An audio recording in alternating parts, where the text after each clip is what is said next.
Dans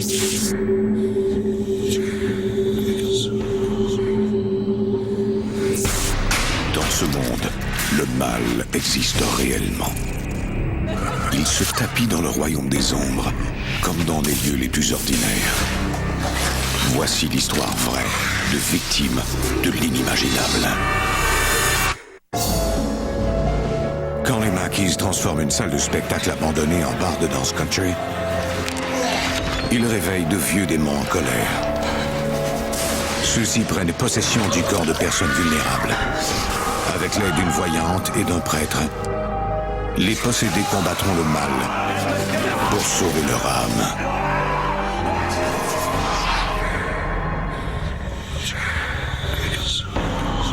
Entre notre monde et celui des esprits, il y a des portes. Quand celles-ci s'ouvrent, nos pires cauchemars peuvent devenir réalité.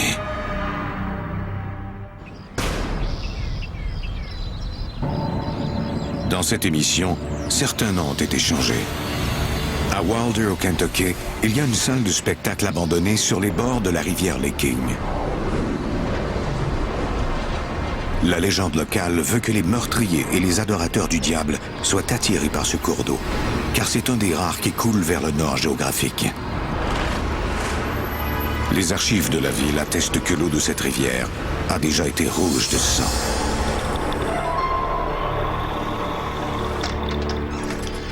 Well, this is it, Mr. Mackey. As you can see, there's quite a bit of work to be done. I think you'll see that this facility has everything that you're going to need. L'artiste de musique country Bobby Mackey se déplace de ville en ville depuis 12 ans. Depuis qu'il a quitté son travail de cheminot et qu'il se consacre à la chanson à temps plein, il rêve de posséder sa propre boîte de nuit. J'ai toujours adoré la musique country traditionnelle. Et la plupart des propriétaires de boîtes de nuit ne me comprenaient pas. Ils voulaient qu'on joue différents styles de musique. J'en suis peu à peu venu à ne plus supporter de me faire dire quoi jouer.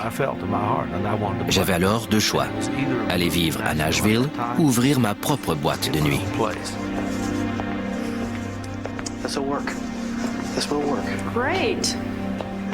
La boîte de nuit de Wilder est exactement ce dont Bobby rêvait. Just give you the key? I like to bring my wife by sometime to look at it. Sure. She actually used to manage bars and clubs.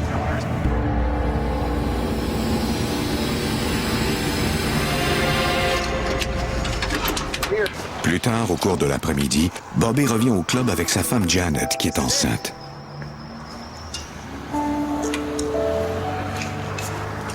What do you think?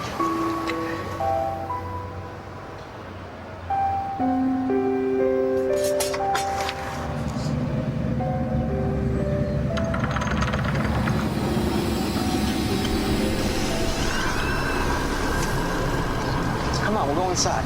Did you see that? See what? That door just opened. It was just unlocked. Come on in. I want to show it to you. Janet ne voulait pas entrer, elle avait un mauvais pressentiment. Here. Come on, check this out. Watch your step, Janet, right here. Well, what do you think? Check it out. There's the bar right there. And the restrooms are over here. And I don't have a good feeling about this place. here, why don't you go check out the kitchen? It's really big in there.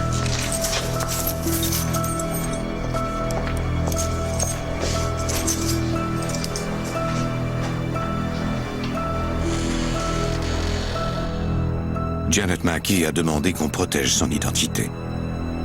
J'avais l'impression que nous n'étions pas seuls. Et pourtant, il n'y avait que lui et moi.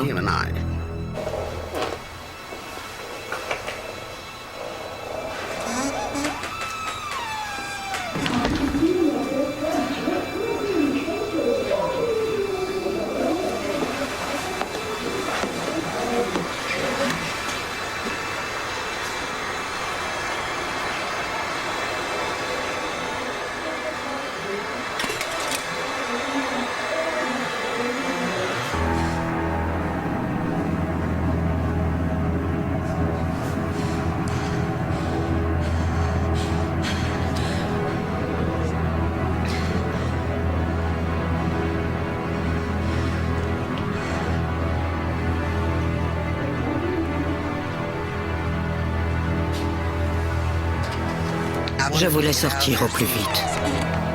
Bobby? Who are you talking to?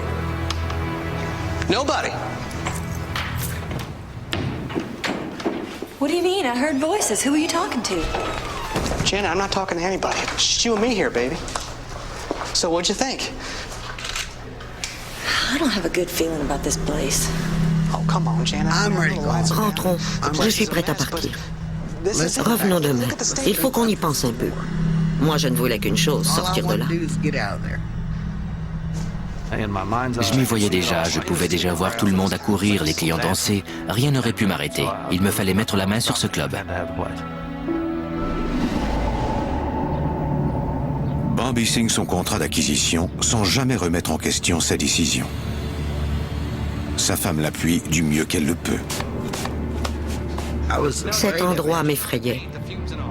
Mais il en avait tant rêvé.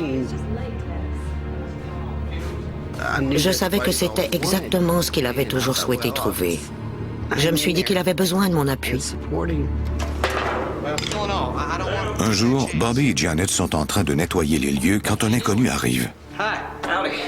My name's Carl Lawson. Bobby Mackey. Carl Lawson a été l'homme à tout faire des propriétaires précédents. Il est sans emploi depuis que le club a fermé suite à une série de meurtres brutaux. J'ai été témoin de nombreux actes de violence inexpliqués dans ce club et aux alentours.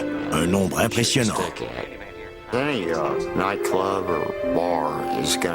Dans tous les bars, il y a des bagarres, c'est normal. Why was it shut down? Mais tant que ça, c'était vraiment inhabituel.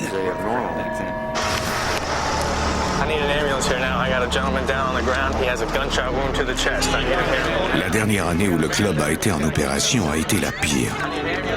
On y a compté 6 homicides. Carl croit que c'est l'endroit qui pousse les gens à être violents.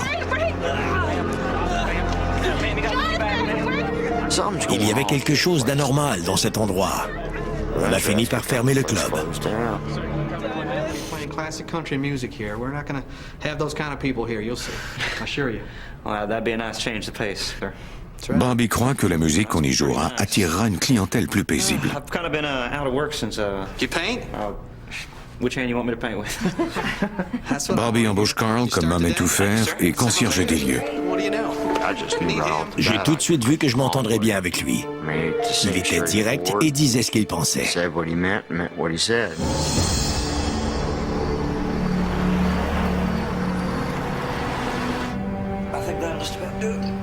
C'était la même chose avec sa femme, Janet. Carl et moi sommes rapidement devenus amis. Il était comme mon petit frère. Carl, you know what you were saying earlier about strange things happening to people around here? Elle et moi, on sentait que cet endroit n'était pas normal. I'm gonna be in the next room painting. If you need anything, just give me a holler.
Janet, you okay? What happened? There was blood in there. There was blood coming up out of the sink. The sink is empty. There's nothing in the sink. S'il n'avait pas été là, je n'ose penser à ce qui serait arrivé. It's just blood in there. Quelque chose a littéralement poussé la tête de Janet. There was a hand pushing my head into the sink. J'ai alors compris que cette présence, ou peu importe comment vous voulez l'appeler, ne s'amusait pas. C'était devenu dangereux et violent. I'm telling you, Bobby, there was a hand in the middle of my back forcing me into the sink. Janet raconte ce qui lui est arrivé à Bobby, mais celui-ci n'en croit rien. Il m'a dit que cela n'avait ni queue ni tête. Il ne m'a pas cru, pas plus qu'il n'a cru Carl. Mais ça s'était réellement produit. I'm telling you, I don't want you filling her head with any more of this stuff. Do you hear me? He's not putting anything in my head. I know what I saw, and I told him about it. Janet, ain't nothing. Je ne crois pas aux fantômes. Il y avait forcément une explication rationnelle à ce qui était arrivé. Je ne pouvais pas y croire. Carl, sit down. I don't want you filling her head with any more of these ghost stories. Do you hear me? And I certainly don't want you... Bobby avise Carl de garder ses histoires de fantômes pour lui. Sinon, il devra aller se chercher un autre emploi. Now go and clean the bar.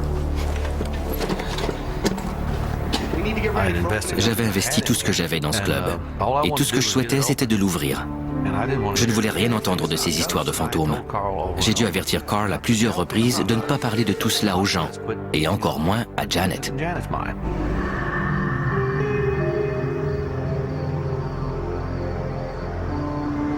Peu de temps après, le policier Larry Hornsby effectue sa patrouille de la soirée. J'avais une drôle d'impression. C'était la pleine lune et j'étais convaincu qu'il se produirait quelque chose.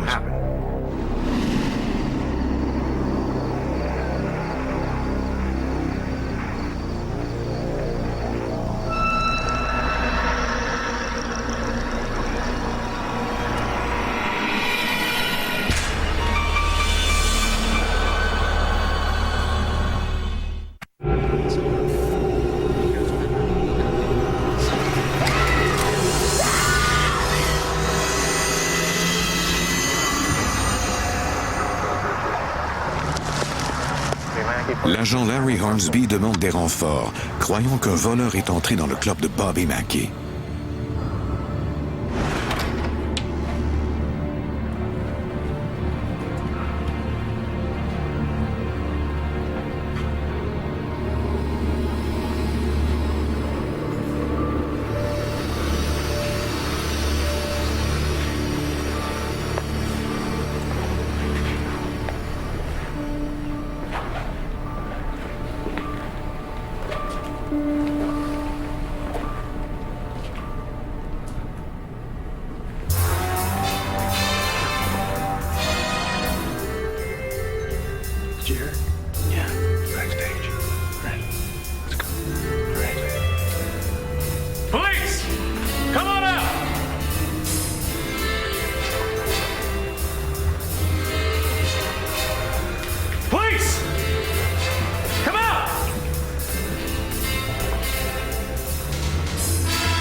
Je savais qu'il y avait un homme, une femme et une radio qui jouaient.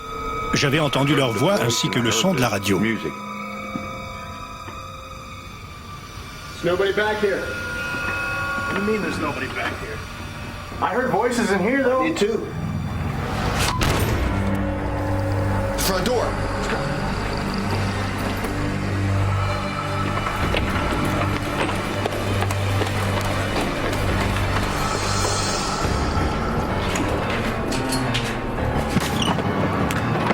Il n'y avait pas même une petite brise. Rien n'aurait dû fermer cette porte. Abasourdi. Il n'y a pas d'autre mot pour décrire cela. Abasourdi.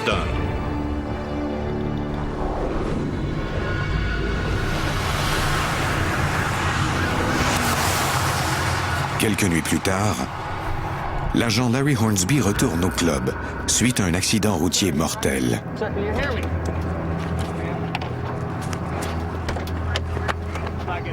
You got nothing? All right, we need to get these guys out of the car.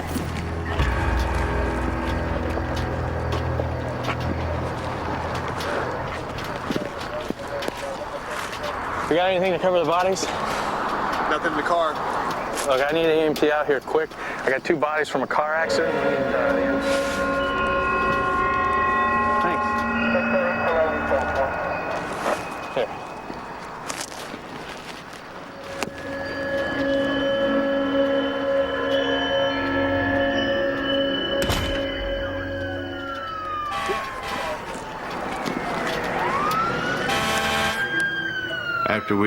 Une fois la scène de l'accident dégagée, on est revenu et l'on a frappé à la porte du club pour remercier la femme qui nous avait donné une nappe. Mais la porte était verrouillée. On ne savait pas où elle était.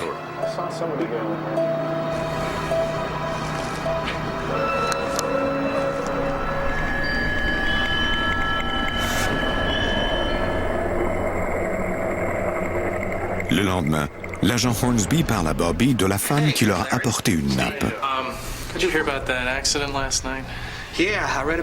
On pensait que c'était une serveuse du club et on l'a décrite au propriétaire. Bobby lui dit qu'il n'y avait personne au club après 22 heures. Je ne croyais pas aux fantômes. Je vous aurais ri au nez si vous m'aviez alors parlé de cela. Mais j'ai beaucoup changé depuis. I'm telling you, Larry. These doors were locked. There was no one else here. Je ne voulais pas les traiter de menteurs parce que ces hommes étaient crédibles après tout. Mais je n'arrivais pas à croire qu'il pouvait y avoir des phénomènes paranormaux ou des fantômes. J'étais persuadé qu'il devait y avoir une explication rationnelle à ce qui était arrivé. You all right? Oh, I'm fine. I just broke the last of my good bulbs. I gotta go get another one. Okay. Careful with the last one. That's all right. I'll clean it up. I'm good. Janet, you don't have to clean anything up. I'll be right. I can take. I get it. All right, I'll be right back. Okay.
Get her in here.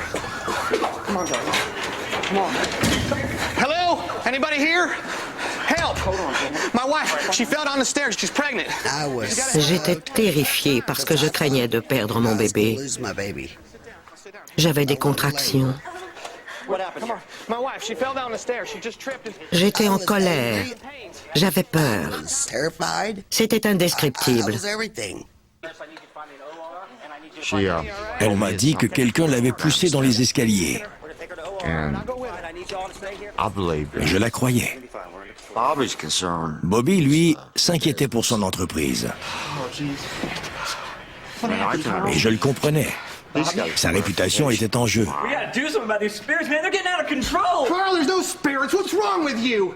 Les gens ne vous croient que lorsqu'ils font eux-mêmes l'expérience de ces phénomènes.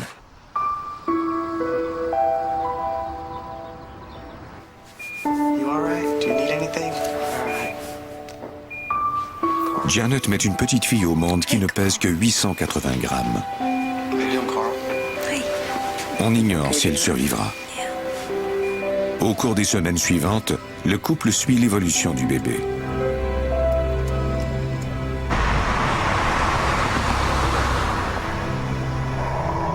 Dès qu'on sait qu'il ne court plus de risques, Bobby se prépare à la grande ouverture de son club.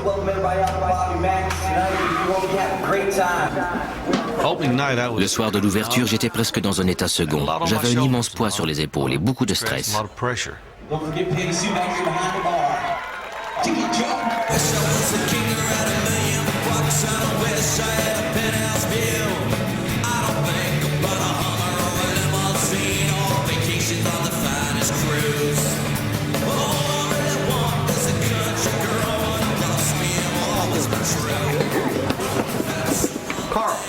Carl, listen. I don't want you telling any ghosts. Carl, look at me. I don't want you telling any of the customers that stuff. All right? Je me consacrais entièrement à cette entreprise parce que je voulais qu'elle fonctionne et j'en avais assez d'entendre ces histoires insensées. Je voulais que mon club soit reconnu pour l'excellence de ses spectacles.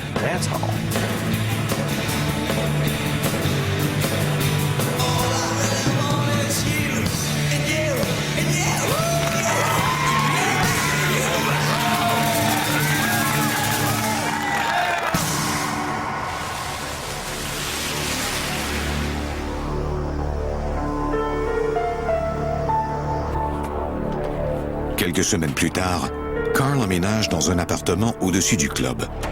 Il y dort toutes les nuits, seul.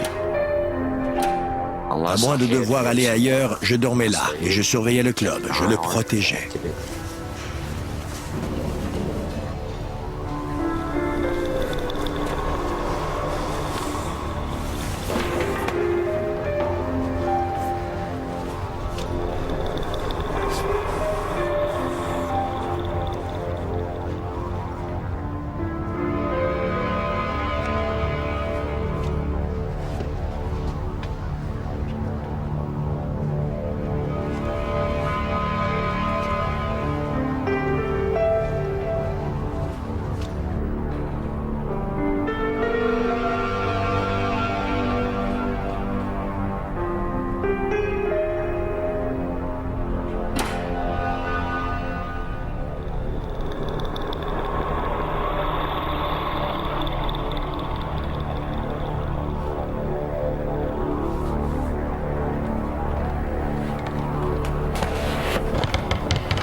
C'était presque comme un cauchemar.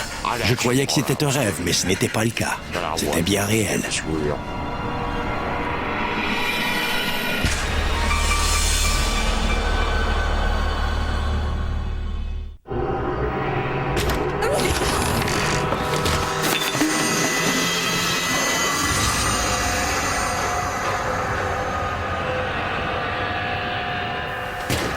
Pendant plusieurs semaines, Carl Lawson est incapable de parler de ce qu'il a vu. Un jour, il nettoie la salle d'entreposage.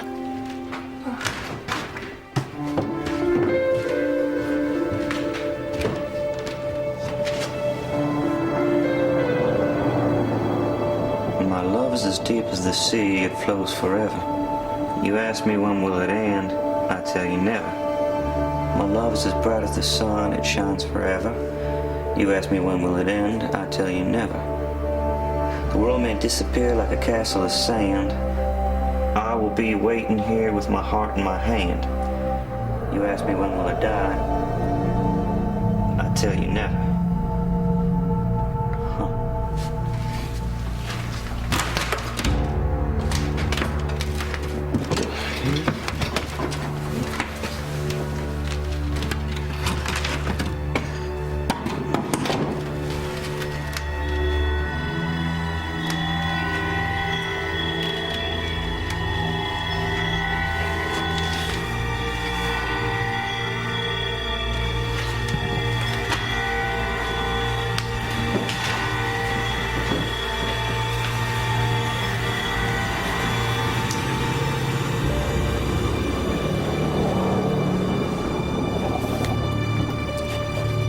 Le journal contient les impressions d'une femme du nom de Joanna. Cette danseuse a donné des spectacles au club dans les années 30.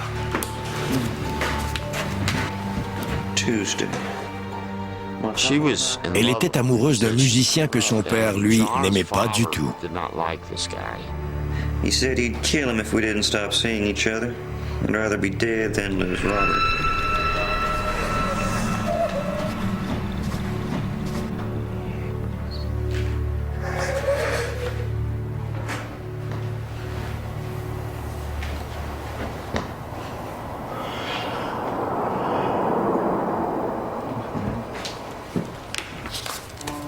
Joanna écrit que son amant a mystérieusement disparu. Elle craint que son père ne l'ait tué. Elle décide alors de l'empoisonner et de s'empoisonner ensuite elle-même. Dans les dernières lignes de son journal, elle écrit qu'elle hantera les murs du club tant que son amant ne sera pas revenu.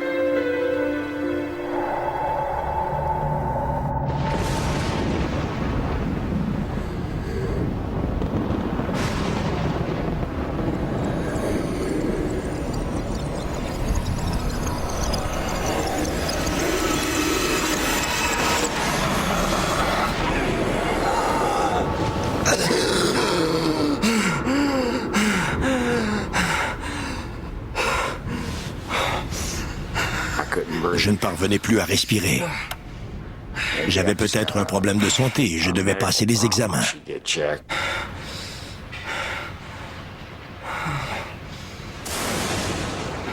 Carl éprouve de la difficulté à dormir. Puis, c'est le courant électrique qui est coupé.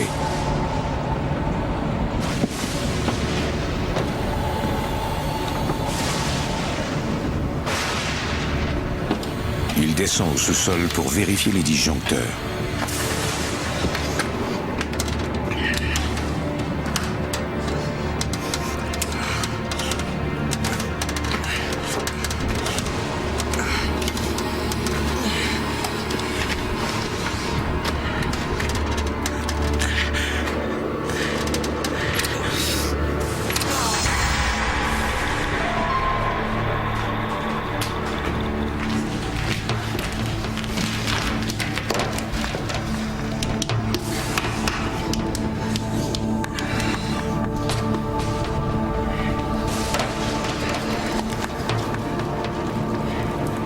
Il découvre une trappe qu'il n'avait jamais remarquée auparavant.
Carl?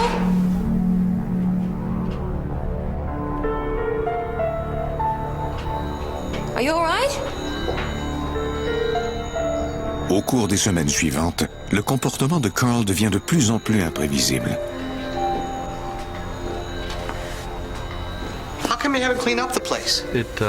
C'en est venu au point où je ne savais jamais à quel Carl je m'adressais.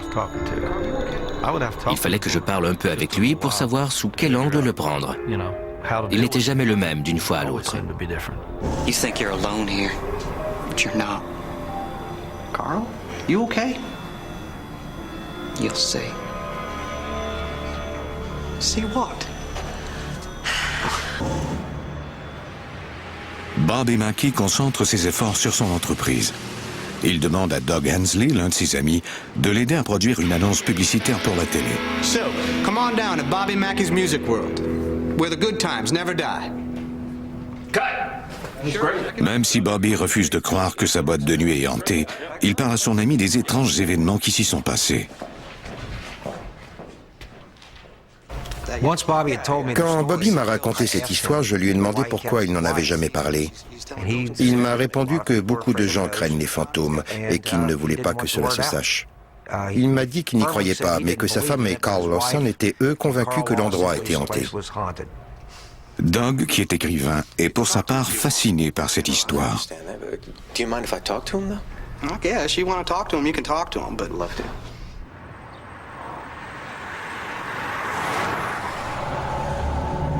I just want you to tell me what you experienced, best as you can say. This place is evil. I've seen stuff I can't explain. I found a loose floorboard. Carl raconte à Doug qu'il a trouvé le journal intime de Joanna.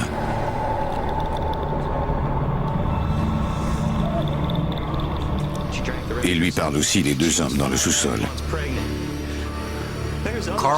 Carl m'a dit que cet endroit était maléfique. La seule raison pour laquelle il restait, c'était pour protéger Janet et Bobby. Sinon, il serait parti depuis longtemps. Mais il m'a aussi dit que quelque chose l'attirait irrésistiblement à cet endroit. Hensley est de nature sceptique, mais il prend toutefois ses déclarations au pied de la lettre.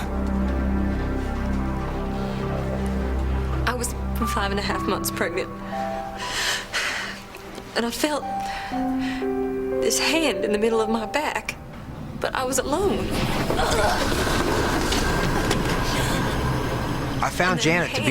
J'ai trouvé Janet plus crédible que Carl au début, parce qu'elle était visiblement très agitée.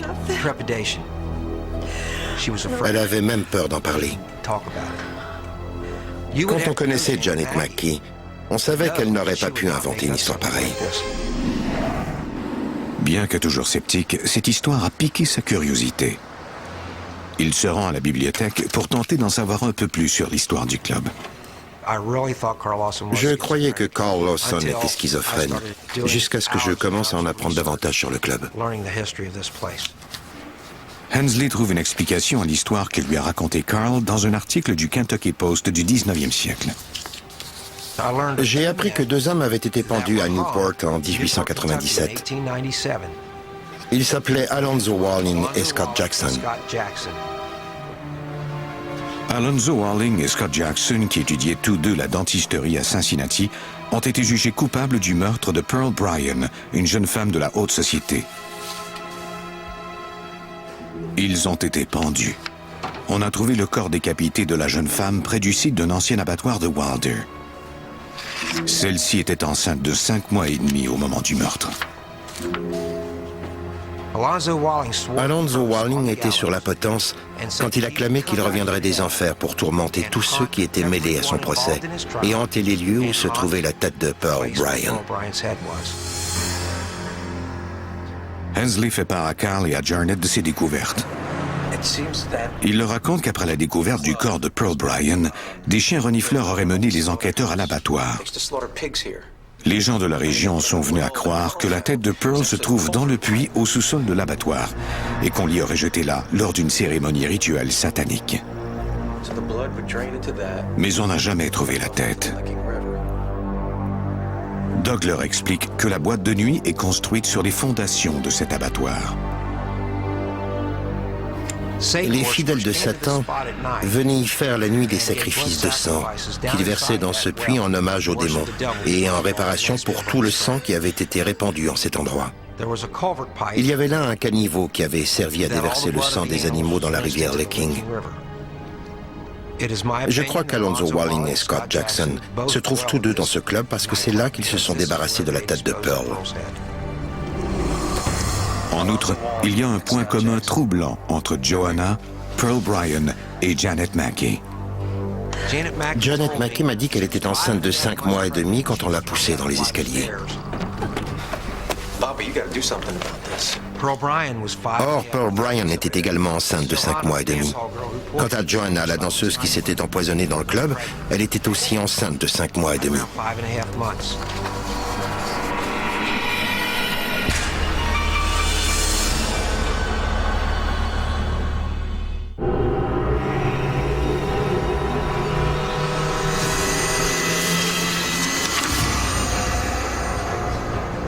Doug Hensley sait qu'il y a des esprits en colère dans la boîte de nuit de Bobby Mackey.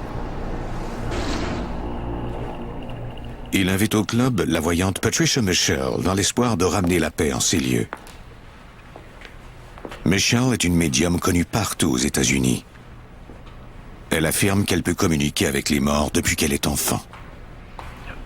Patricia, this is Carl. Quand je suis arrivée au club, j'y ai rencontré Carl, le concierge. Carl a commencé à me parler, mais je lui ai dit « Faites-moi une faveur, Carl, ne me parlez pas des esprits. Laissez-moi visiter les lieux et faire mes propres expériences. Je suis dotée de ce que l'on appelle la seconde vue. »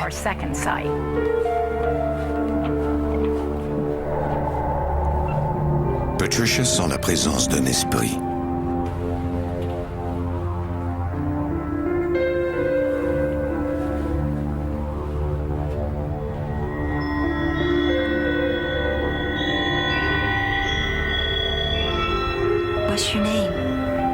Elle m'a dit, je m'appelle Joanna. Je lui ai demandé que vous étiez arrivée. Elle m'a répondu, je sais que je suis morte. Je lui ai alors dit, pourquoi ne me laissez-vous pas vous envoyer vers la lumière? Et elle m'a dit, non madame, ne m'envoyez pas vers cette lumière. Patricia constate que l'esprit de Joanna refuse de quitter ce monde. Je crois que les esprits dans la boîte de nuit de Bobby Mackey sont des fantômes qui pensent qu'il n'y a pour eux aucune place où aller.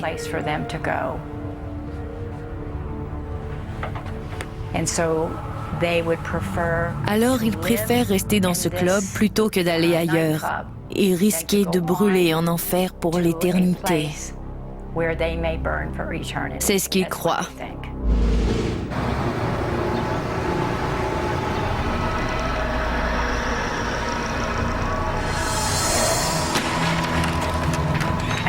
Je ne voyais pas la pièce comme elle l'est aujourd'hui. Je la voyais comme elle était avant.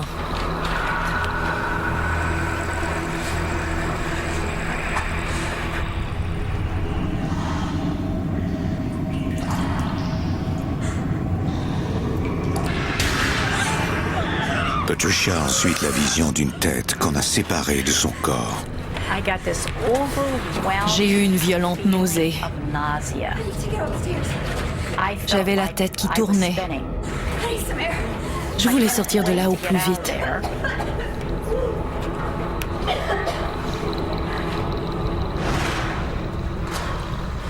Are you okay? Are you sure? Doug's bringing you a glass of water, okay? Here you go. Thank you.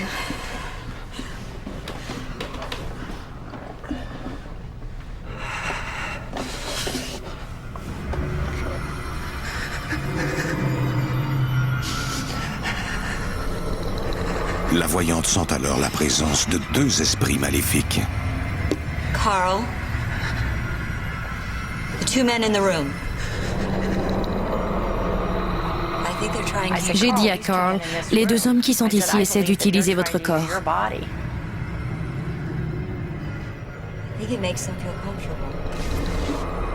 Ils aimaient pouvoir de nouveau toucher, sentir, goûter à travers moi. J'étais contrôlé par eux.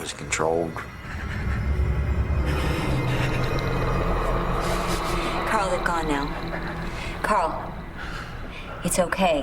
They've gone now. La voyante explique à Carl qu'il ne pourra vaincre ses esprits seuls. You're gonna need to get a minister to help. Je croyais que Carl était possédé. Et je lui ai alors dit, vous allez devoir trouver un prêtre pour vous aider. Doug Hensley organise une rencontre entre un pasteur pentecôtiste et Carl. Il m'a avoué que c'est l'endroit le plus maléfique où il a mis les pieds. C'était selon lui envahi par le mal. Il a dit qu'il faisait cela depuis des années. Il était persuadé que Carl Lawson était possédé par le démon et il a commencé l'exorcisme. It's not a natural type of thing. They want to live inside of you. So what I'd like to do is to have us pray together. Our Father, who art in heaven, hallowed be thy name. Thy kingdom come. Thy will be done on earth as it is in heaven. Give us this day our daily bread. Forgive us our trespasses, as we forgive those who trespass against us. And lead us not into temptation, but deliver us from evil. Carl? Carl? Carl? I'm not praying to anyone, preacher. Who are you? Alonzo needs to lead Carl's body. And therefore I say unto you, be with the Lord God, and the devil will flee from you.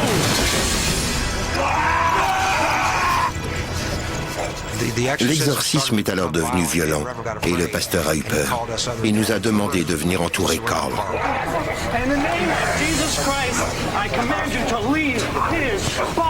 Il a alors commencé à parler en latin, puis à parler anglais, mais à l'envers. Et il a dit « Je suis Satan ». L'esprit a alors dit comme dans un grognement de chien « Aima netas ».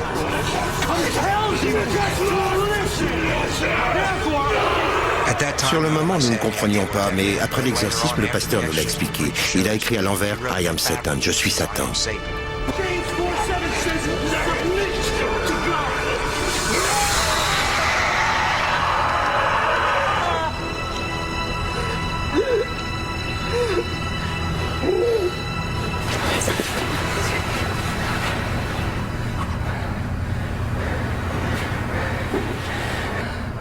Are you all right?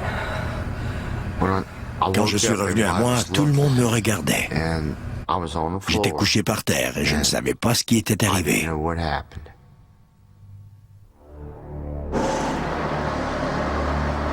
Après l'exorcisme, Carl décide qu'il est temps de reprendre sa vie là où il l'avait laissée. Je me sentais différent.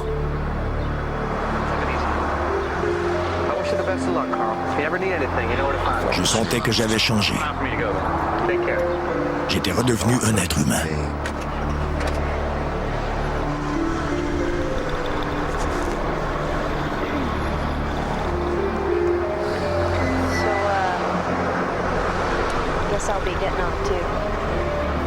Je n'avais pas besoin que cet esprit me dise de partir.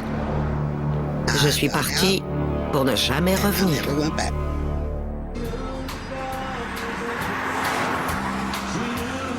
Encore aujourd'hui, Bobby Mackey dit qu'il n'a jamais été témoin d'activités paranormales dans sa boîte de nuit.